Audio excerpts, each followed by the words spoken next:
హరే కృష్ణ మాతాజీ.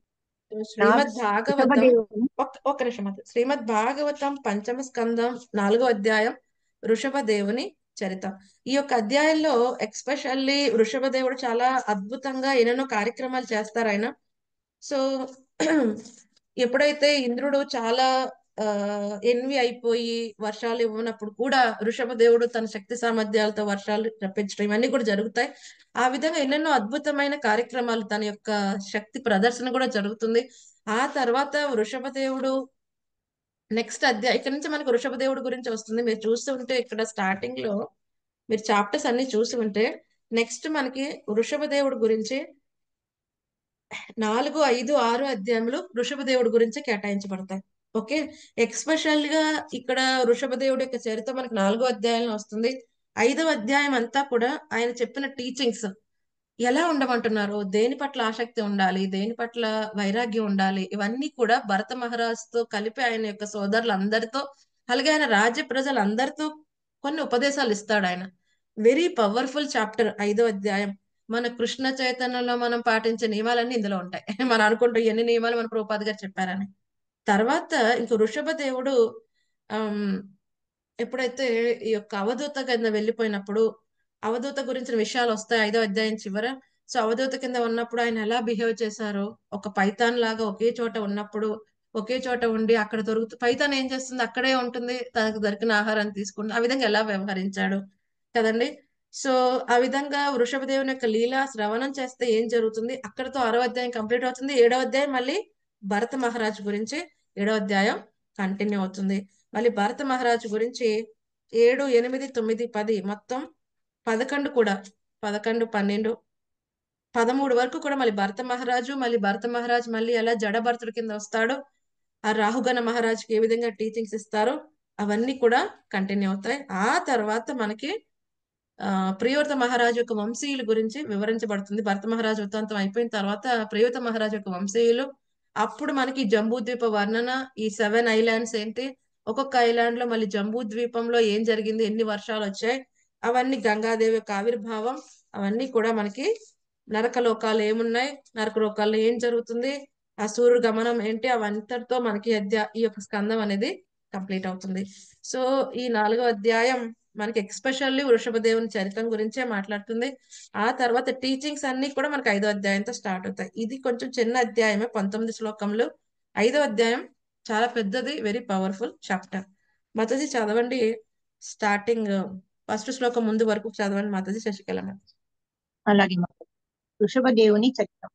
నావిరాజు తనయుడగు వృషభదేవుడు 100 పుత్రులను బడయుట. ఆ పుత్రుల పాలనలో ప్రపంచం అన్ని విధముల సుఖవంతమగుట ఈ అధ్యాయమున వివరింపబడ్డ.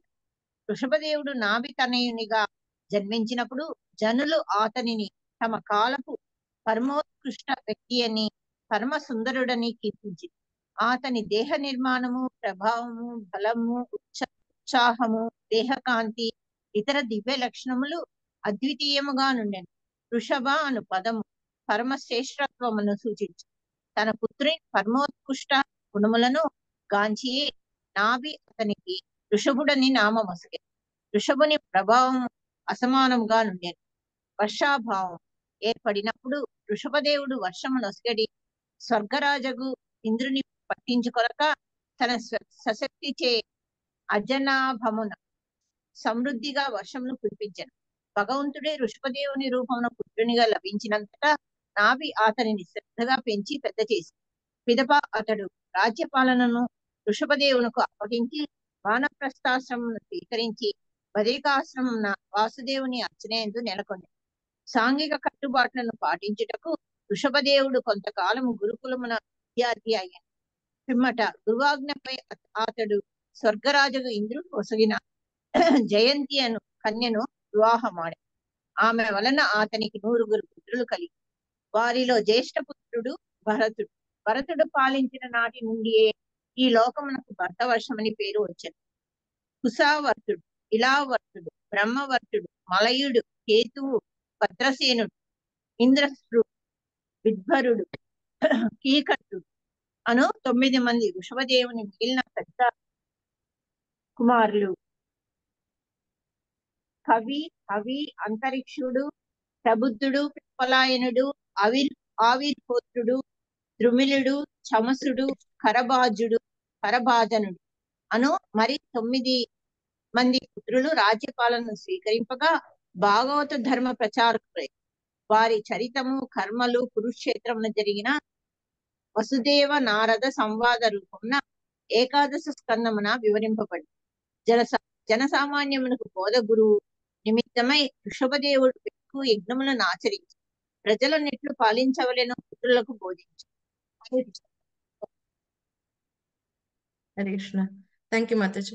సో ఇక్కడ నాభి మహారాజు కుమారుడి కింద వృషభదేవుడు ఆవిర్భవించడం జరిగింది. వృషభ అంటే ఏంటి? పరమ శ్రేష్టమైన వాడు. ఆయనకున్న అద్భుతమైన క్వాలిటీస్ అన్ని చూసి నాభి మహారాజ్ ఆయనకి చక్కగా వృషభుడు అని పేరు పెట్టడం జరిగింది.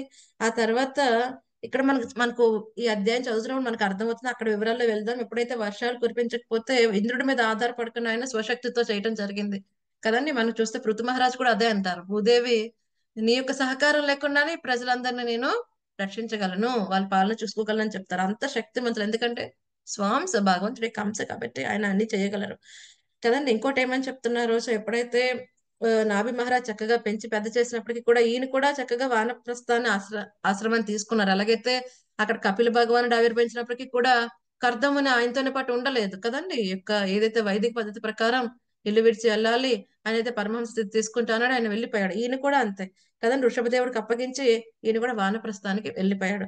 సో వెళ్ళిపోయిన తర్వాత ఏం చేశాడు? బద్రికాశ్రమంలో ఆయన వాసుదేవుని నర్చించాడు. ఆ విధంగా ఇప్పుడు వృషభదేవుడు చక్కగా ఇంద్రుడి యొక్క కుమార్తె జయంతిని వివాహం చేసుకున్నారు. మళ్ళీ వృషభదేవుడికి 100 మంది పుత్రులు, అందులో భరతుడు పెద్దవాడు. ఈ అంతకుముందు ఈ అజనాభ వర్షం అని పిలువబడేది తర్వాత భరత వర్షం కింద మారటం అనేది జరిగింది. భరత మహారాజు పాలించిన తర్వాత అద్భుతంగా పరిపాలిస్తాడు ఆయన. సో ఆయన గురించి మనకి తర్వాత అధ్యాయాల్లో వస్తుంది. వృషభదేవుడి గురించి అయిపోయిన తర్వాత భరతుడు, మళ్ళీ జడభరత వృత్తాంతం, అదంతా కూడా చాలా అధ్యాయాల్లో ఆయన గురించి వివరణ వస్తుంది. మనం చూద్దాం అప్పుడు.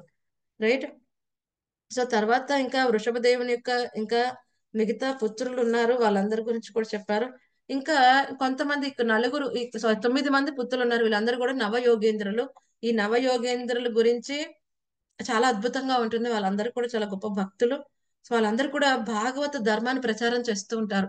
సో వాళ్ళ గురించి వివరణ మనకి ఏకాదశ స్కందం 11వ స్కందంలో వస్తుంది. చివరి స్కందంలో వస్తుంది వాళ్ళ గురించి. అప్పుడు మనం చక్కగా చెప్పుకుంటాం. రైట్. సో ఈ విధంగా ఏం చేశాడు ఆయన? వృషభదేవుడు రాజు కింద ఉన్నప్పుడు ఎన్నెన్నో ఏం చేశారు? యజ్ఞములు ఆచరించారు. ఎందుకంటే రాజు ఏం చేయాలి? యజ్ఞాలు చేయాలి, మళ్ళీ ప్రజలందరి యొక్క సంరక్షణ చూసుకుంటూ ఉండాలి. ఆ విధంగా ఆయన చక్కగా పరిపాలించారు. ఏ విధంగా పరిపాలించాలి రాజ్యాన్ని, ఏ విధంగా ఒక జీవుడు అధ్యాత్మ ప్రపంచానికి వెళ్ళాలంటే ఏం చేయాలి, ఇవన్నీ ఇన్స్ట్రక్షన్స్ కూడా ఆయన ఏం చేస్తాడు? ఆయన పుత్రులందరికీ తీసుకుని వెళ్ళి ఇస్తాడు. ఎప్పుడైతే వాళ్ళ పుత్రులు చెప్తున్నాడో అప్పుడు రాజ్యం ప్రజలు అందరూ కూడా వినే అవకాశం కల్పిస్తాడు. అందరూ కూడా వింటారు. అవి ఏం చెప్పాడో అన్నది మనకు 5వ అధ్యాయంలో వస్తుంది. రైట్. సో ఇప్పుడు వృషభదేవుడి యొక్క చరిత్ర గురించి మనం మాట్లాడుకుందాం. శ్రీ సుఖవాచ అతః తత్యైవాభివ్యజ్యమాన భగవలక్షణం సామ్యోపశమవైరాగ్యైశ్వర్య మహావిభూతిభిరనుదినమేధ మానానుభావం ప్రకృతయః ప్రజా బ్రాహ్మణ దేవతాశ్చ వనితల సమవనాయాతితరాం జగృదుః. శ్రీ సుఖదేవ గోస్వామి పలికను. భగవానుడు నాభితనయుగా ఆవిర్భవించినప్పుడు పాదతలముల యందు చిహ్నములను ధ్వజము వజ్రము మొదలుగునవి కలిగినటువంటి భగవల్ లక్షణమును ప్రకటించాను. అతడు సర్వులేడ సమత్వమును కలిగినవాడు, పరమ శాంతుడును అయి ఉండెను. సమాధమములు కలిగిన అతడు సమస్త ఐశ్వర్యపూర్ణుడై ఉండి భౌతిక భోగ సుఖము పట్ల వైరాగ్యమును కలిగి ఉండెను. ఇట్టి దివ్య లక్షణ సమన్వితుడై నాభి తనయుడు దినదినము అమిత శక్తిశాలి అయ్యను. ఈ కారణమున పురజనులు, బ్రాహ్మణులు, దేవతలు, అమాత్యులు వృషభదేవుడు భూమండలకు రాజు కావాలని వాంఛించిరి. తస్య హవ ఇత్తం వర్ష్మణావరీయస బృహత్ శ్లోకేన చౌజస బలేన శ్రియ యశసా వీర్య శౌర్యాభ్యాం చపితా ఋషభ ఇతిదం నామ చకార. నాభితనయుడు ప్రకటమైనంతటా కవులు వర్ణించినట్టు సమస్త లక్షణములను అనగా భగవ లక్షణములు కూడిన చక్కని శరీరము, శౌర్యమును, బలమును, సౌందర్యమును, నామమును, యశస్సును, ప్రభావమును, ఉత్సాహమును కనబరచను. ఆ లక్షణమును గాంచినంతట నాభిరాజు తన పుత్రుడు నరులలో శ్రేష్ఠుడిని తలచి వృషభుడని నామకరణము చేసెను. స్వప్న మాతాజీ మొదటి శ్లోకం భాష్యం చదవండి. రెండో శ్లోకం అడప శ్రీదేవి మాతాజీ చదవండి. హరే కృష్ణ మాతాజీ, దండవత్ ప్రణామ్.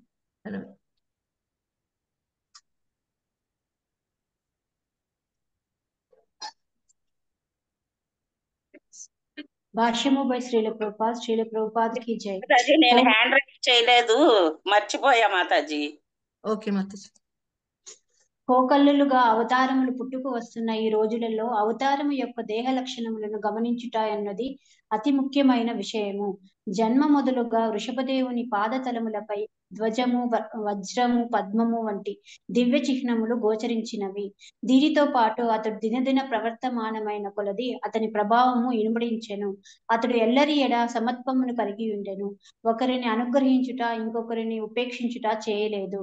భగవద్ అవతారము ఐశ్వర్యము, శక్తి, జ్ఞానము, సౌందర్యము, యశస్సు, వైరాగ్యం అనేది షడ్విభూతులను కలిగి ఉండవలెను. వృషభదేవుడు వీటినన్నిటిని కలిగి ఉన్నప్పటికీ భౌతిక సుఖానురక్తుడు కాలేదని చెప్పబడిన విగ్రహము కలిగిన వాడైనందున అతడు ఎల్లరికూ ప్రీతిపాత్రుడయ్యను. అతనికి గల అపూర్వ లక్షణముల వలన ఎల్లరూ అతడే దరిద్రిని పరిపాలించవలెనని కోరిరి. భగవద్ అవతారం అనేది అనుభవజ్ఞులైన ప్రజల చేతను శాస్త్ర వర్ణితమైన లక్షణముల చేతను అంగీకరింపబడవలెను గాని మూర్ఖ జనుల ముఖస్థుతిచే కాదు. Thank you Mataji. హరే కృష్ణ. దండవత్ ప్రణామ్. హరే కృష్ణ మాతాజీ, దండవత్ ప్రణామాలు. భాష్యం వైశ్రేలు ప్రపాదుల వారికి జై. ఎవరినేని భగవంతుడని లేదా భగవద్ అవతారమని అంగీకరించుటకు ముందు అతని దేహమునందు భగవ లక్షణములు మనుజుడు పరిశీలించవలను. నాభిరాజు యొక్క అసాధారణ పుత్రుని దేహమున అట్టి లక్షణములన్నీయును గోచరించెను. చక్కని దేహ నిర్మాణము కలిగిన అతడు సమస్త దివ్య గుణములను ప్రదర్శించెను. గొప్ప ప్రభావమును కనబరిచిన అతడు శమదమములను కలిగి ఉండెను. అందువలన అతనికి వృషభుడని నామము కలిగెను. అతడు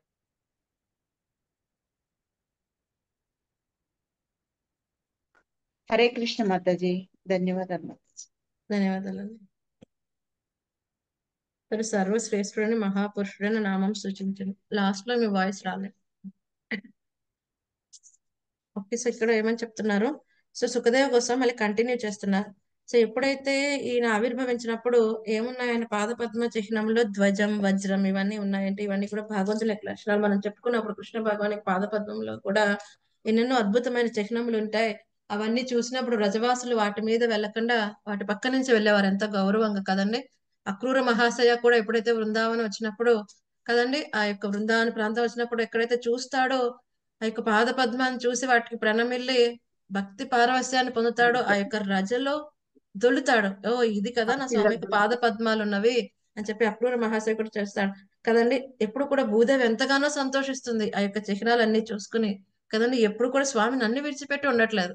ద్వారకలో కాసేపు ఉంటాడు, వృందావనంలో కాసేపు ఉండొచ్చు, కానీ ఎప్పుడు కూడా నా మీద పాద పద్మాలు పెడుతున్నాడు. భూదేవి కూడా ఎప్పుడైతే భగవంతుడు ఆధ్యాత్మిక ప్రపంచానికి వెళ్ళిపోయినప్పుడు అవతారం అంతా క్లోజ్ చేసినప్పుడు అడుగు చాలా చింతిస్తుంది. కాబట్టి ఆయన ఒక అద్భుతమైన పాద చిహ్నములు ఆయన చిన్నప్పటి నుంచే ఉంటాయి. భగవంతుడు చిన్నప్పటి నుంచి భగవంతుడు, ఎప్పుడు కూడా ఆవిర్భవించినప్పటి నుంచి భగవంతుడు అయ్యే ఉంటాడు. సో ఇప్పటికి భగవంతుడు అయిపోయామండి అలా ఎవరైతే చెప్తున్నారో వాళ్ళని మనం అడగాల్సి ఉంటుంది, ఏమి అద్భుతమైన చిహ్నాలు ఉన్నాయి. అలాగే వాళ్ళు అజాన బాహులాగా ఉంటారు. వాళ్ళ యొక్క చేతులు కింద మోకాలను తాకేట్టుగా ఉంటాయి. అంత అద్భుతమైన బాహుల్ని కలిగి ఉంటారు. పాద పద్మ చిహ్నములు ఉంటాయి. కొన్ని అవతారముల చేతుల్లో కూడా అద్భుతమైన చిహ్నములు కలిగి ఉంటారు. సో ఇవన్నీ ఉన్నాయా లేవని మనం చెక్ చేసుకోవాలి. సో ఎవరైతే వాళ్ళు వచ్చి సరే అయితే 10 మంది ఫాలోవర్స్ వచ్చేసారు, ఎలాగైతే మన పౌండ్రక వాసుదేవ కదండి, పౌండ్రక వాసుదేవ అంటారు, నేనే నిజమైన వాసుదేవ, కృష్ణుడే పెట్టుకున్నాడు శంకు చక్రాన్ని, నేనే నిజమైన వాసుదేవ అని చెప్పి ఒక బ్రహ్మగారిని ఒక శివుడిని కూడా పెట్టుకుంటాడు పక్కన. వీళ్ళు బ్రహ్మ శివ, నేను నా కోసం పిలిచారు, నేను వచ్చాను అని చెప్పి పెట్టుకుంటాడు. సో కొంతమంది అప్పుడు పౌండ్రక వాసుదేవ ఫ్యాన్స్ కూడా ఉన్నారు, అప్పట్లో కూడా ఉన్నారు ఆ మూర్ఖ జనులు కదండి. సో అది అటువంటి వాళ్ళ యొక్క వంశ పరంపర ఇంకా కంటిన్యూ అవుతుంది. ఇప్పుడు కూడా కొంతమంది మూర్ఖంగా ఏం చేస్తూ ఉంటారు, ఎవరో ఒకళ్ళు వచ్చి మేము భగవంతుడు అయిపోయాం అని చెప్పి బూడిదలోంచి బంగారం తీస్తే లేకపోతే బంగారాన్ని బూడిద చేస్తే వాళ్ళు భక్తులు అయిపోతున్నారు, వాళ్ళ వెనకాల పడి ఆ ముఖస్తుతి వాళ్ళని చేస్తున్నారు. అది ఎటువంటి విధంగానూ అంగీకారం కాదు. ఏదైనా భగవంతుని యొక్క అవతారం గురించి శాస్త్రాలు ముందే వర్ణింపబడుతుంది కదండి. సో ఎక్కడ వస్తారు, ఏ వంశంలో వస్తారు, ఏ విధంగా ఆవిర్భవించబడతారు. అలాగే మనం వాళ్ళని అడగాల్సి ఉంటుంది, ఏంటి మీ యొక్క భాగవతత్వం ఏంటి, మనం ప్రదర్శించమని చెప్పాల్సి ఉంటుంది. మనం చాలాసార్లు చెప్పుకున్నాం 11వ అధ్యాయం చెప్పుకున్నప్పుడు కూడా కదండి. ఎలాగైతే గోవర్ధన పర్వతం ఎత్తలేకపోయినా ఏదైనా ఒక వస్తువుని నిరంతరం ఒక అరగంట సేపైనా మోయగలవా, నీ యొక్క ఇంద్రియాలను నువ్వు నియంత్రించుకోగలవా, నీ యొక్క న్యాచురల్ కాల్స్ ని నువ్వు కంట్రోల్ చేసుకోగలవా కదండి. సో అవి చేయలేని వారు, వేరే వాళ్ళ యొక్క మనసుల్ని కంట్రోల్ చేయలేని వారు, వేరే వాళ్ళ యొక్క స్థితిని కంట్రోల్ చేయలేని వారు, వాళ్ళ యొక్క స్థితిని మార్చలేని వారు ఏం భగవంతులు అవుతారు. వాళ్ళ యొక్క స్థితే దౌర్భాగ్యంగా అయిపోయి, వాళ్ళు ముసలైపోయి, వాళ్ళు హాస్పిటలైజ్ అయిపోయి పరిస్థితి వచ్చినప్పుడు మరి వాళ్ళు ఎలా భగవంతులను అంగీకరించాలి. మనం ఇవన్నీ చెక్ చేసుకోవాలి కదండి. వాళ్ళు శుద్ధ సత్వ గుణంలోనే ఎందుకు ఉండట్లేదు భగవంతుడు అయితే, వాళ్ళు కూడా రజో తమో గుణాలకి ఎందుకు బానిసలు అయిపోతున్నారు. కాబట్టి అవన్నీ అడగాలి. ఎందుకంటే భగవంతుడు ఎప్పుడు రజో తమో గుణాలలో సంబంధించిన లీలలు చేయడు, ప్రదర్శించడు. కాబట్టి మనం వాళ్ళని అడగాల్సి ఉంటుంది. సో ఈ విధంగా ఈ యొక్క వృషభదేవుడు శుద్ధ సత్వగుణంలో ఎంతెంతో సంపూర్ణమైన ఐశ్వర్యంతో ఉన్నప్పటికీ కూడా ఈ భౌతిక పరమైన సుఖం పట్ల వైరాగ్య భావాన్ని కలిగి ఉన్నాడు. మామూలుగా ఒక జీవాత్మ అయితే గనక ఇంత ఐశ్వర్యం వచ్చే కొద్దీ కూడా ఏమవుతూ ఉంటారు, వాళ్ళు పడిపోతూ ఉంటారు. భౌతిక సుఖాల పట్ల ఆసక్తి పెంచుకుంటూ ఉంటారు. సో ఎవరైతే కనుక శుద్ధ సత్వగుణంలో వెళ్తున్న భక్తులకే వైరాగ్యం అనేది ఉంటుంది. మిగతా వాళ్ళకి వైరాగ్యం రావడం చాలా కష్టం కదండి. సో ఈ విధంగా ఇన్ని లక్షణాలు ఉండటమే కాకుండా భౌతిక విషయాల పట్ల ఆసక్తి ఉండటమే, ఆసక్తి లేకుండా వైరాగ్యంతో ఉండటమే కాకుండా ఆయన ఏం చేస్తే చాలా శక్తివంతుడు కూడా. ఈ విధంగా ఆయన చూసిన ప్రతి ఒక్కరూ కూడా ఈయనంతా పరమశ్రేష్ఠుడబ్బా, ఇటువంటి వాడు కదా రాజు అవ్వాలి అని చెప్పి అందరూ ఆయన్ని ఆకాంక్షిస్తున్నారు. ప్రభుపాద గారు ఇక్కడ చెప్పారు, భగవద్ అవతారం ఏం చేస్తుంది, షడ్ విభూతుల్ని కలిగి ఉంటుంది. శక్తి, జ్ఞానం, సౌందర్యం, యశస్సు, వైరాగ్యం ఇవన్నీ కూడా కలిగి ఉన్నాడు ఆయన. అంతకు మించిన భగవత్ చిహ్నములన్నీ కలిగి ఉన్నాడు. అంత శక్తివంతుడు అయినప్పటికీ కూడా ఆయన వైరాగ్య భావంతో కలిగి ఉన్నాడు కదండి. ఎంతో సౌందర్యవంతుడు అని కూడా చెప్పారు ఇక్కడ. సో ఆ విధంగా అందరూ కూడా ఆయన పరిపాలిస్తే బాగుండు అని జగృదుహు అంటే అనుకుంటున్నారు, అందరూ కూడా వాంఛిస్తున్నారు, కోరుకుంటున్నారు. సో ఈ విధంగా జరుగుతుంది. అప్పుడు ఏమంటున్నారు, ఏదైతే కవులు చెప్తారో భగవంతుని యొక్క లక్షణాలు ఏ విధంగా అయితే కీర్తిస్తూ ఉంటారో ఈ నంది మాగధులు వీళ్ళందరూ కూడా, అవన్నీ లక్షణములు ఈ వృషభదేవుల్లో వాళ్ళకి కనిపిస్తున్నాయి. ఇవన్నీ చూసి నాభి మహారాజు తన పుత్రుడికి నరుల్లో శ్రేష్ఠుడు అయ్యా నువ్వు అని చెప్పి, వృషభ నువ్వు శ్రేష్ఠుడివి అని చెప్పి ఆయనకి నామకరణం అనేది చేయటం అనేది జరిగింది. సో ఈ విధంగా సర్వశ్రేష్ఠుడు మహాపురుషుడు అని చెప్పి ఆయనకి ఆ యొక్క దివ్యమైన గుణాలను ప్రదర్శించిన కారణంగా ఆయనకి ఆ నామం పెట్టారు. సరే, అయితే ఇప్పుడు ఇన్ని అద్భుతమైన గుణాలను చూసి ఇంద్రుడికి చాలా అసూయ కలుగుతుంది. సో ఇంద్రుడు అసూయ కలిగి ఏం చేశాడు అన్నది మనం చూద్దాం.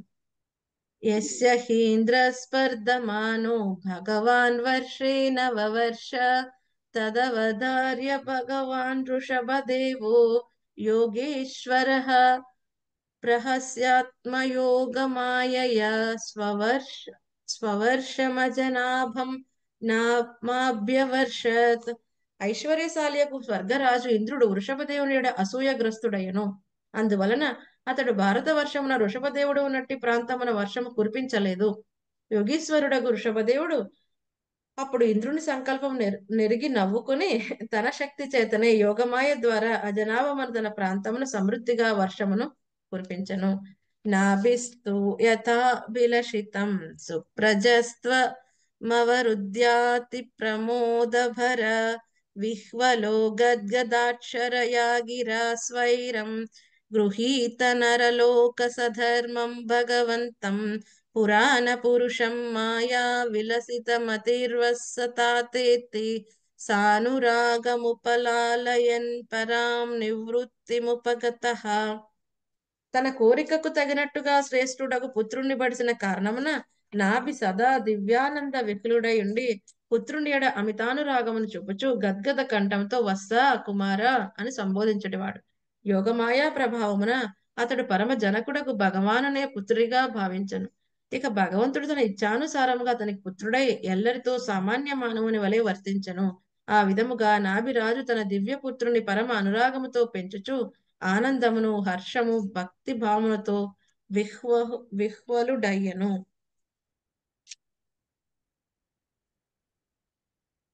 పద్మిని మాతాజీ మీరు 3వ శ్లోకం చదవండి. 4వ శ్లోకం భవానీ మాతాజీ చదవండి.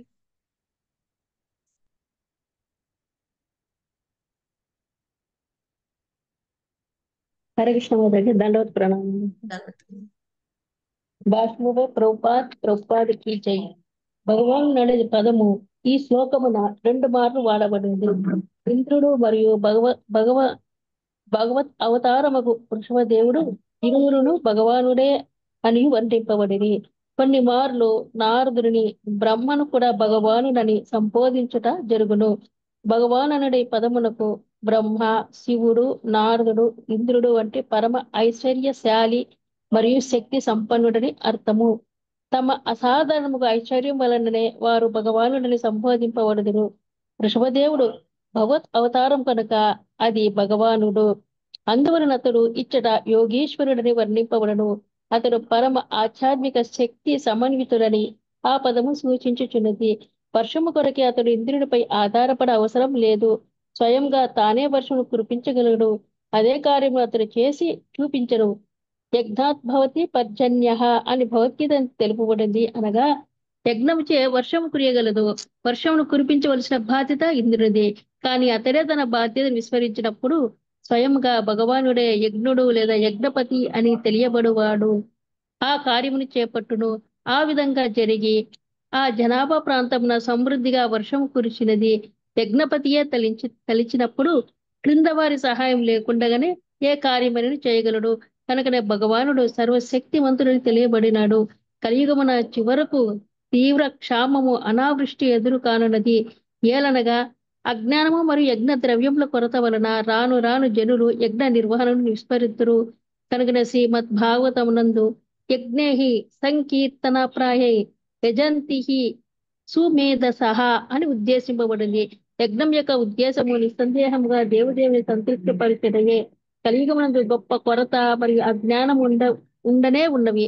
అయినప్పటికీ ప్రతి ఒక్కరూ సంకీర్తన యజ్ఞం కలిగిందరు. ప్రతి కుటుంబం వారు ప్రతిరోజు కనీసము సంధ్యాసమయమున సంకీర్తన యజ్ఞమును చేయవలసి ఉన్నది. అప్పుడు కలతలు గాని అనావృష్టి గాని కలగవు. భౌతికంగా సుఖము వడియుచు ఆధ్యాత్మిక పురోగమించటకు ఈ యుగ జనులకు సంకీర్తన యజ్ఞము అత్యంత అవసరమైనది. హరే కృష్ణ మాతాజీ. Thank you Mataji. దండప్రణామం. నాకు హరే కూడా కృష్ణ అవకాశం మాతాజీ. ఉంది ప్రణామాలు. మాతాజీ. నాకు కూడా అవకాశం ఉంది మాతాజీ. అయితే అయితే మళ్ళీ మీరు ఈ ట్రాన్స్లేషన్ ఒకసారి చదివేయండి మాతాజీ. ఇంకా నాకు వేరే శ్లోకం తీసుకోలేను. 4వ శ్లోకం ట్రాన్స్లేషన్ ఒకసారి చదివేయండి మీరు. భాష్యం మాతాజీ చదువుతారు భావన. హరే కృష్ణ మాతాజీ. హరే కృష్ణ. దండ ప్రణామాలు. తన కోరికకు తగినట్లుగా శ్రేష్ఠుడగు పుత్రిని పడిచిన కారణమున నాభి సదా దివ్యానంద విపులుడై ఉండి పుత్రిని ఎడ అమితానురాగమును చూపుచు గద్గద కంఠముతో వత్స కుమార అని సంబోధించేవాడు. యోగమాయ ప్రభావమున అతడు పరమజనుకుడగు భగవానునే పుత్రునిగా భావించను. ఇక భగవంతుడు తన ఇచ్ఛానుసారంగా అతనికి పుత్రుడై ఎల్లరితో సామాన్య మానవుని వలె వర్తించును. ఈ విధముగా నాభిరాజు తన దివ్య పుత్రిని పరమ అనురాగముతో పెంచుచు ఆనందము, హర్షము, భక్తి భావములతో విహ్వలుడయ్యను. హరే కృష్ణ మాతాజీ. Thank you Mataji. దండ ప్రణామాలు. Thank you Mataji. హరే కృష్ణ మాతాజీ. ప్రణామాలు. భాష్యం. మాయ అనేది పదమిచ్చట మోహము, భ్రాంతి అనేది భావనలో ప్రయోగింపబడినది. భగవానునే పుత్రునిగా భావించి నాభిరాజు నిక్కముగా మోహనవసుడే అయ్యను. కానీ అది దివ్యమైన మోహము. అటువంటి మోహం అత్యవసరమే. లేనిచో పరమజనకునికి పుత్రునిగా అంగీకరించడం ఎట్లు సాధ్యము కాగలదు? దేవదేవుడు తన భక్తులకే పుత్రునిగా జన్మించును. నందేశోదులకు శ్రీకృష్ణుడు ఆ రీతిని జన్మించును. అటువంటి భక్తులు తమ పుత్రుడు దేవదేవుడిని తలచజాలరు. ఏలయనగా అట్టి తలంపు వాత్సల్య భావనకు ప్రతిబంధకము కాగలదు. Hare Krishna. Thank you Mataji. Thank you Mataji. Okay, ఇక్కడ నెక్స్ట్ ఏమని చెప్తున్నారు? సో ఎప్పుడైతే ఇంత అద్భుతంగా పరమ శ్రేష్టమైన కార్యక్రమాలు చేస్తూ ఎంత శక్తివంతుడు, ఎంత అద్భుతమైన అందం ఉన్నది, అన్ని షడ్విభూతుల్లో ఆయన ప్రదర్శిస్తూ ఉన్నాడో, సో ఇప్పుడు ఎవరికి అసూయ కలిగింది? మన స్వర్గరాజు ఇంద్రుడికి అసూయ కలిగింది. అతను కూడా ఐశ్వర్యశాలియకు స్వర్గరాజు ఇంద్ర కదండి. సో భగవాన్ ఇక్కడ ఏమని చెప్తున్నారు? ప్రభుపాద గారు ఇక్కడ చెప్పారు, అసాధారణంగా ఐశ్వర్యం వల్ల ఇక్కడ ఇంద్రుడిని కూడా భగవంతుడికి సంపాదించడం జరిగింది. మనం చెప్పుకున్నాం ఇంతకు ముందు సార్లు కూడా, నారద ముని బ్రహ్మగారిని కూడా పెట్టడం జరుగుతుంది. ఎందుకు అంటే వాళ్ళు ఎప్పుడు కూడా భగవంతుని వాళ్ళ హృదయంలో క్యారీ చేస్తూ ఉంటారు కాబట్టి వాళ్ళని కూడా భగవాన్ అని సంబోధించడం జరుగుతుంది. అంత మాత్రం చేత వాళ్ళు భగవంతుడితో సమానం అయిపోయారని కానీ వాళ్ళు భగవంతుడు అయిపోయారని కాదని మనం చక్కగా చెప్పుకున్నాం. కేవలం వాళ్ళని గౌరవంగా పిలవటం, సంబోధించడం కోసం ఆ యొక్క పాదం అనేది వాడతారు. ఇక్కడ అలాగే ఇంద్రుడికి వాడారు, అలాగే వృషభ దేవుడికి కూడా వాడారు కదండి. వృషభ దేవుడు ఎలాగో స్వాంశ, ఆయన విష్ణు తత్వము. సో అందుకని ఆయన యోగీశ్వరుడు అని కూడా ఇక్కడ సంబోధించారు. సో ఎప్పుడైతే ఆ విధంగా అసూయ పడినప్పుడు ఏం చేశారు, ఎప్పుడైతే ఈ నాభి మహారాజు పరిపాలిస్తున్న ప్రదేశం అప్పటి వరకు ఏమైంది, ఇది అజనాభ వర్షం కింద ఉండేది. ఎప్పుడైతే మళ్ళీ వృషభదేవుడికి కుమారుడు భరత మహారాజు పరిపాలించిన తర్వాత భరత వర్షం అయింది. సో ఇప్పుడు అజనాభ వర్షంలో వర్షాన్ని కురిపించడం మానేశాడు ఆయన ఇంద్రుడు కదండి. ఎందుకంటే ఆయన చేతిలోనే కంట్రోల్ ఉంటుంది. వర్షం కావాలా, అధిక వర్షం ఇవ్వాలా, అయితే వర్షం జీరో చేసేయాలి. సో ఆయన కురిపించకపోతే అప్పుడు ఈయన ఏమనుకున్నాడు, నవ్వుకున్నాడు ఆయన. మనం కూడా ఇప్పుడు మనం ఏదైనా ఎక్కడికైనా వెళ్ళాలంటే చిన్నపిల్లలు కాళ్ళు అడ్డు పెట్టేసి హాహాహా నేను అడ్డు పెట్టేశాను, నువ్వు ఎలా వెళ్తావో చూస్తానా అని అంటారు కదా. అప్పుడు ఏమైనా చేస్తారు, పెద్దవాళ్ళు ఏమైనా నవ్వుతారు, ఏంట్రా ఇది అడ్డు పెడితే నేను వెళ్ళటం ఆగిపోద్దా, నీ చిన్న కాలు నన్ను ఎక్కడ ఆపుతుందని వాళ్ళు నవ్వుకుంటారు. అలాగే ఇప్పుడు ఇంద్రుడు ఆపేసినంత మాత్రాన వర్షం ఆగిపోతుందా? యజ్ఞపతి ఈయన కూడా యజ్ఞపతి కింద ఇంద్రుడు పిలువబడినప్పటికీ కూడా ఈయన ఇంద్రుడికి కూడా ఇంద్రుడైన కదండి. సో ఈ యొక్క ఈ యొక్క దేవేంద్రుడైన ఈ యొక్క ఇంద్రుడి యొక్క అనుమతి లేకుండా కూడా ఈయన వర్షం ఇవ్వగలడు. నిజమైన యజ్ఞపతి ఈయన కాబట్టి వృషభదేవుడు నవ్వుకున్నారంట ఆయన చేసిన పనికి. ఎలాగైతే మన ఎవరైనా ఈయన ఉంటారు కదా, పౌండ్రక వాసుదేవ చేసిందని కృష్ణ భగవాన్ నవ్వుకుంటారా, సరే అయితే ఏం చేయమంటారు, సుదర్శన విడిచిపెట్టాలా, సరే విడిచిపెట్టేస్తున్నా కదండి. సో ఎలా ఉంటాయి ఇవి, చిన్నపిల్లలు పెద్దవాళ్ళ ముందు ఏదో కంట్రోల్ చేసే ప్రయత్నం చేస్తారు కదా, అలా ఉంటాయి. సో ఆయన ఏమనుకున్నారు, ఇంద్రుని యొక్క సంకల్పం చూసి నవ్వుకున్నాడంట ఆయన. సరే అయితే అవునా, సరే అయితే అలాగే, కానీ నువ్వు ఆపే ప్రయత్నం చేయి, నేను వర్షం కురిపిస్తాను అని చెప్పి ఈయన ఏం చేశారు, తన యోగమాయ పొటెన్సీతో, ఎందుకంటే ఆయన శుద్ధసత్వంలోనే ఉన్నాడు, ఆయన సచ్చిదానందమయ అటువంటి ఆధ్యాత్మిక దేహంతో ఆయన ఆవిర్భవించడం జరిగింది. ఆ విధంగా యోగమాయ ద్వారా ఆయన ఏం చేశారు, చక్కగా సమృద్ధిగా ఆయన వర్షాన్ని కురిపించారు. అందుకే తర్వాత ఇంద్ర రిలైజ్ అవుతారు. మనకి ఇందాక సారాంశంలో చదివాం కదా, ఇంద్రుడి యొక్క కుమార్తె జయంతినిచ్చి మళ్ళీ వివాహం చేస్తారు. అందుకని తర్వాత మామగారు అవుతారు అనుకోండి. సో ముందు జరిగిన విషయం ఇదనమాట, రైట్.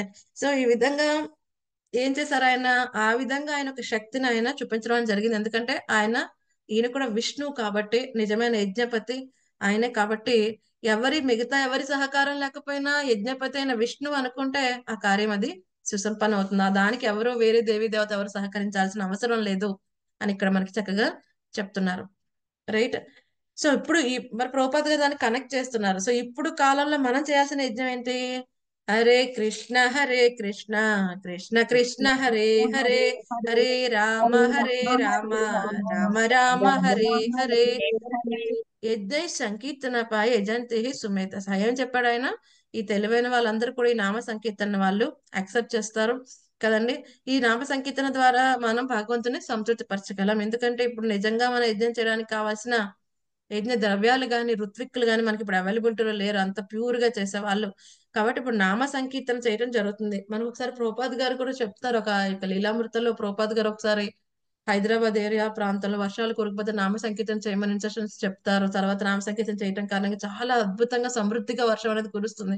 సో చాలా చోట్ల ఇంకా జరుగుతుంది కదండి. ఎవరైతే భక్తి శ్రద్ధలతో ఎప్పుడైతే భగవంతుని యొక్క నామ సంకీర్తన కంటిన్యూస్ గా ఇంత అన్ని పెట్టుకుని సంకల్పం చేసిన చోట డెఫినెట్ గా ఇప్పటికీ కూడా వర్షాలు కురుస్తున్నాయి. ఎందుకంటే నిజమైన యజ్ఞపతి సంతృప్తి పడితే అక్కడ ఏది ఆటంకం అనేది జరగదు, డెఫినెట్ గా అక్కడ అన్ని సమృద్ధిగా ఉంటాయి అని ఇక్కడ చెప్తున్నారు. ప్రభుపాద్ గారు అదే చెప్తున్నారు. ఇప్పుడు మొత్తం అంతా కూడా ఆనందంగా సుఖంగా ఉండాలి, ఎటువంటి కలతలు ఉండవు, ఎటువంటి అనావృష్టి ఎప్పుడు వస్తుంది, వర్షాలు లేనప్పుడు కదా. అటువంటి ఉండకుండా ఉండాలి అంటే ఏమంటున్నారు, ప్రతి ఒక్కరు కూడా ప్రతి కుటుంబ వారు సాయంత్రం సంధ్యా సమయంలో సంకీర్తన యజ్ఞం చేయాలి. ఆ విధంగా సంకీర్తన యజ్ఞం చేయడం కారణంగా ఏమవుతుంది, మనకి అన్ని అవసరాలు సమకూరితే ఎటువంటి దుఃఖం అనేది ఉండదు ఇక్కడ. సో 4వ శ్లోకంలో ఏమని చెప్తున్నారు, సో ఈ విధంగా ఇన్ని అద్భుతమైన కార్యక్రమాలు చేస్తున్నాడు వృషభదేవుడు. సో ఏ విధంగా నాభి మహారాజు తనతో వ్యవహరించేవారు అన్నది మనకి 4 నుంచి 7 శ్లోకాల్లో వస్తుంది. 4 నుంచి 7 శ్లోకాల్లో ఏ విధంగా నాభి మహారాజు వృషభదేవుడి పట్ల వాత్సల్య రసాన్ని చూపించారు, ఆ ప్రేమనని చూపిస్తారు. సో ఎప్పుడైతే ఇంత అద్భుతమైన దివ్య గుణాలు ఉన్న ఇంత బాలుని చూసినప్పుడు ఆయన గద్గత కంఠంతో ఏమంటారు, వత్స కుమార అని ప్రేమగా సంబోధిస్తున్నాడు. సో వాళ్ళకి తెలుసు, వాళ్ళు యజ్ఞం చేసినప్పుడు స్వామి చెప్పారు, నాతో సమానమైన వాళ్ళేరు, నేనే నీ పుత్రుడి కింద వస్తా అంటే పుత్రుడు భగవంతుడు అని తెలిసినప్పటికీ కూడా ఈ వాత్సల్య భావంలో యోగమాయ ప్రభావ కారణంగా ఆ విషయాన్ని మర్చిపోయి ఏమంటే నా పుత్రుడే అన్న భావంలో ఆయన్ని చూసుకుంటారన్నమాట, ఎంతో ప్రేమగా. అలాగే భగవంతుడు కూడా అలాగే వ్యవహరిస్తారు. ఇప్పుడు యశోదామాత దగ్గర కూడా నేను ఈశ్వరుని అని చెప్తే కష్టం, ఆవిడ చేయి పట్టుకుని బెత్తం పట్టుకుని దామోదరాలు జరిగే అవకాశమే లేదు. సో ఆ వాత్సల్య భావాలు ఉన్నప్పుడు ఆ యోగమాయ కర్టెన్ అనేది ఆయన వేసేస్తాడు కాబట్టి వాళ్ళు స్వామితో చక్కగా వాత్సల్య భావంలో సేవిస్తారు. ఆ విధంగా స్వామి ఎంతో అద్భుతమైన రసాస్వాదన, అద్భుతమైన లీలా రచన అనేది జరుగుతుంది. సో ఈ విధంగా స్వామి ఒక సామాన్య మానవులుగా వర్తించినప్పటికీ కూడా ఆయన ఎంతమైన దివ్యమైన వాడు. ఆ విధంగా ఇటువంటి దివ్యమైన బాలకుడిలాగా భగవంతుని పొందిన నాభి మహారాజు ఎంతో అద్భుతమైన దివ్యమైన ఆనందాన్ని అలాగే సుఖాన్ని పొందుతూ ఈ యొక్క భక్తి భావనలో ఎంతో విహ్వలుడయ్యాడు కదండి. భక్తి భావనలో చక్కగా ఆయన ముందుకు వెళ్తున్నాడు. చాలా ఓవర్వెల్మ్ అయిపోయి ఉన్నాడు, తన్మయత్వంలో ఉన్నాడు అని చెప్తున్నారు. సో ఇది కూడా ఒక మోహమే, కానీ ఏంటిది? దివ్యమైన మోహం. పుత్ర వాత్సల్యంలో ఉన్నప్పటికీ కూడా దివ్యమైన మోహం. అలాగని చెప్పి ఇప్పుడు ఇక్కడ ప్రభుపాద గారు అదే చెప్తున్నారు, భక్తులు తమ పుత్రుడు దేవదేవుడు అని తలచరాదే. రైట్. సో దేవదేవుడు తన భక్తులకి పుత్రునిగా జన్మించు, నంద యశోదలకు ఆ విధంగా జన్మించే. సరే అయితే మేము కూడా భక్తులే కదా, మా పుత్రుని కూడా మేము అలాగే అనుకుంటామంటే అది తలచకూడదు అని చెప్తున్నారు. ఏలైనగా అట్టి తలంపు వాత్సల్య భావనకు ప్రతిబంధకము కాగలదు. కాబట్టి మన మన మనం ఎంత సామాన్యమైన వాళ్ళం కదండి. అలాగే ఇక్కడ నాభి మహారాజు విషయం వేరు. నాభి మహారాజు నిక్కముగా పుత్రుడి పట్ల ఆసక్తిలో మునిగిపోయినప్పటికీ కూడా అది ఎవరు పుత్రుడు, ఎవరు అక్కడ? భగవంతుడు. కాబట్టి ఆ యొక్క మోహం కూడా ఆధ్యాత్మికమైన మోహం అయిపోయింది. ఆ విధంగా ఏదైతే ఆధ్యాత్మికం అయిపోయిందో, కోరికైనా మోహం అయినా ఏదైనా ఆధ్యాత్మికం అయిపోయింది అనుకోండి, అది ఉద్ధరిస్తుంది కదండి.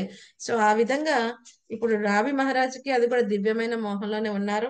సో మనం ఆ విధంగా వ్యవహరించకూడదు, మన పిల్లల పట్ల అటువంటి ఆసక్తి ఎక్కువ పెంచుకోకూడదు అని ఇక్కడ చెప్తున్నారు.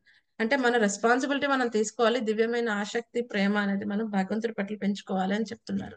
సో ఆ విధంగా ఆయన్ని తెరద విడిచిపెట్టి ఏ విధంగా వాళ్ళు మళ్ళీ వానప్రస్థ ఆశ్రమం తీసుకున్నారు కదండి. ఏ విధంగా ఈ యొక్క నాభి మహారాజు, మేరుదేవి వైకుంఠానికి వెళ్తారు మళ్ళీ.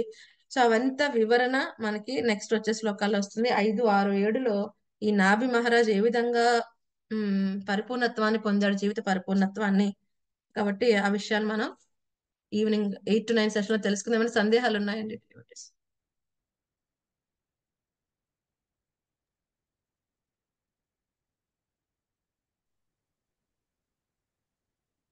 వృషభదేవుని గురించి నేను అంత ఎక్కువగా నాకు విషయాలు పెద్దగా తెలియదు. ఇందులోంచి తెలుసుకుంటాను. చాలా బాగుంటుంది ఈ వృషభదేవుని చరిత్రం, బాగుంటుంది.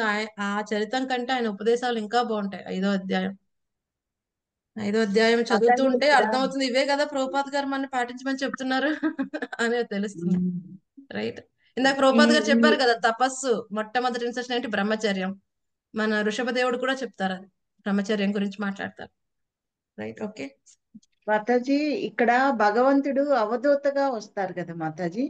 వృషభదేవుడు ప్రస్తుతానికి ఇంకా రాజులాగానే ఉంటాడు కదా, రాజకుమారుడు. తర్వాత రాజు అవుతాడు, తర్వాత అవధూత. లాస్ట్ స్టేజ్ టీచింగ్స్ అయిపోయిన తర్వాత ఆయన అవధూత కింద వెళ్తారు. అవధూత ఎలా వ్యవహరించాలని చెప్తారు. కపిల భగవానుడేమో సాంఖ్యజ్ఞానాన్ని ఇచ్చేసి లాస్ట్ కి పరమహంసగా వెళ్ళిపోతారు. పరమహంస వేరు, అవధూత వేరు. పరమహంస వేరు, అవధూత వేరు కదండి. అవధూత అంటే ఎటువంటి కట్టుబాట్లు ఉండే వాళ్ళకి, మీరెవరు అనుకుంటారో నేనేమనుకుంటానో వాళ్ళు వ్యవహరించరు. వాళ్ళ ఇష్టం వచ్చిన రీతిలో వాళ్ళు వ్యవహరిస్తారు. అది అవధూత. నిత్యానంద మహాప్రభుని కూడా అవధూత అంటాం కదా. అవధూత, నిత్యానంద అంటాం. చైతన్య మహాప్రభు ఎప్పుడైతే ఒకసారి నిత్యానంద మహాప్రభుని ఒక భక్తుడి ఇంట్లో ఉంచుతారనమాట.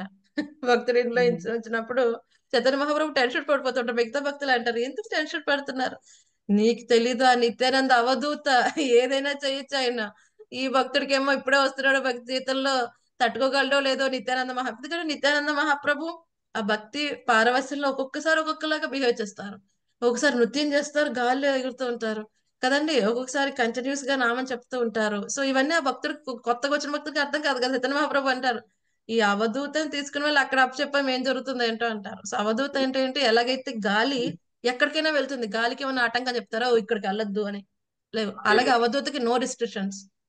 ఇది చెయ్యి, ఇది చేయకూడదు అని రిస్ట్రిక్షన్స్ ఏ లేవు. అందుకని హరిదాస్ ఠాకూర్ అంటారు కదా, ఈ నిత్యానంద మహాప్రభుతో నన్ను జడి పెట్టద్దు.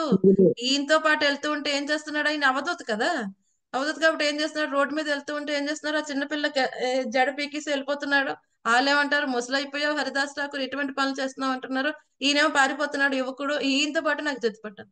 సో అవధూత అంటే వాళ్ళు ఏదైనా చేయవచ్చు. అలాగని వాళ్ళేమి తప్పు కార్యక్రమాలు చేయరు, బట్ దేనికి వాళ్ళు లోబడి ఉన్న వాళ్ళు కాదని అర్థం. నో రిస్ట్రిక్షన్స్, ఇలాగే ఉండాలని ఉండదు. మనం చూస్తాం ఇప్పుడు తర్వాత అవధూత కింద ఆయన ఎటువంటి వస్త్రధారణ కట్టుకోరు, ఎటువంటి వస్త్రాలు కట్టుకోరు, జుట్టు కట్ చేసుకోరు, అలాగే నడుస్తూ ఉంటారు కదండి. వాళ్ళు ఇష్టం వచ్చినట్టు వ్యవహరిస్తూ ఉంటారు. ఆయన మలమూత్రాల్లోనే ఆయన శయనిస్తారు. చాలా ఉంటాయి అవన్నీ కూడా. తర్వాత చూద్దాం. పరమహంస స్థితిలో అలా ఉంటారు, పరమహంస స్థితి వేరేగా ఉంటుంది, రైట్? అది వేరే, రెండు కన్ఫ్యూజ్ అవ్వకూడదు.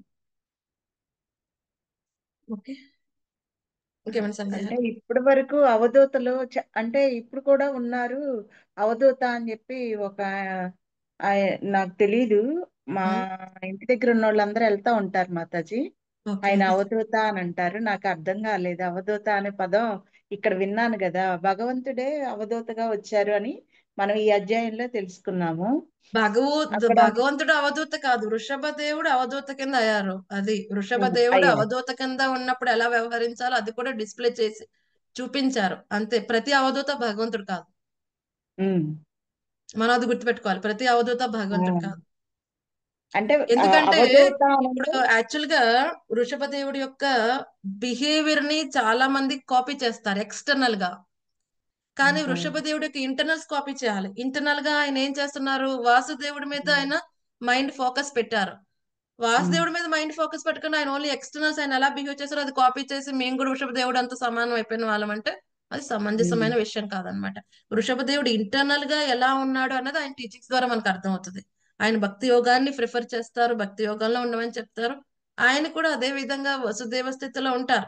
సో ఆయన ఇంటర్నల్ కూడా కాపీ చేయగలిగితే ఎక్స్టర్నల్ యాక్సెప్ట్ చేస్తాం, అంతేగాని ఆయన ఓన్లీ ఎక్స్టర్నల్స్ యాక్సెప్ట్ చేసేసి ఇంటర్నల్ గా మనం ఎటువంటి విధంగా ఉంటే వాళ్ళు నిజమైన అవధూతలు కాదన్నమాట.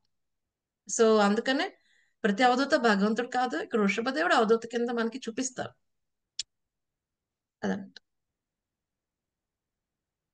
వృషభదేవుడు అవధూత కింద కాదు, ప్రతి ఆశ్రమంలో ఎలా వ్యవహరించాలో చెప్పిస్తారు. బ్రహ్మచర్యం అయిపోయింది ఆల్రెడీ, ఇప్పుడు గృహస్థాశ్రమంలో తీసుకుంటారు. సో గృహస్థాశ్రమంలో ఏ విధంగా టీచ్ చేయాలి వాళ్ళ పిల్లల్ని కదండి. గృహస్థ యొక్క రెస్పాన్సిబిలిటీ ఏంటి, ఒక రాజు యొక్క రెస్పాన్సిబిలిటీ ఏంటి, వాళ్ళందరినీ భక్తి మార్గంలో తీసుకువెళ్ళాలి. అవన్నీ ఇప్పుడు నెక్స్ట్ టీచింగ్స్ లో వస్తాయి. సో ప్రతి ఒక్క ఆశ్రమంలో ఎలా ఉండాలో అంతా కూడా వృషభదేవు మనకి టీచ్ చేస్తారన్నమాట,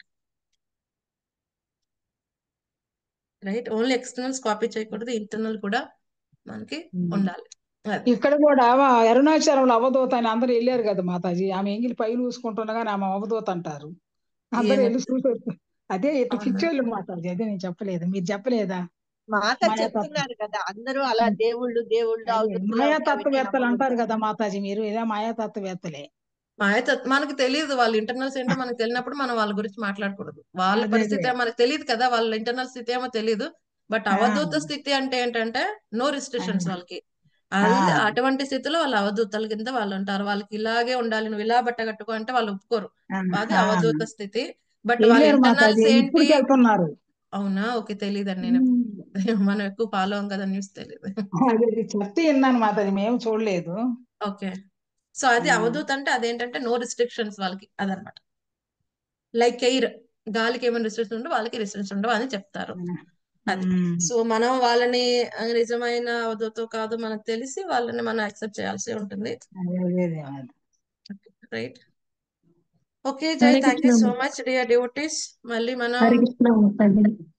8 o'clock కలుద్దామండి.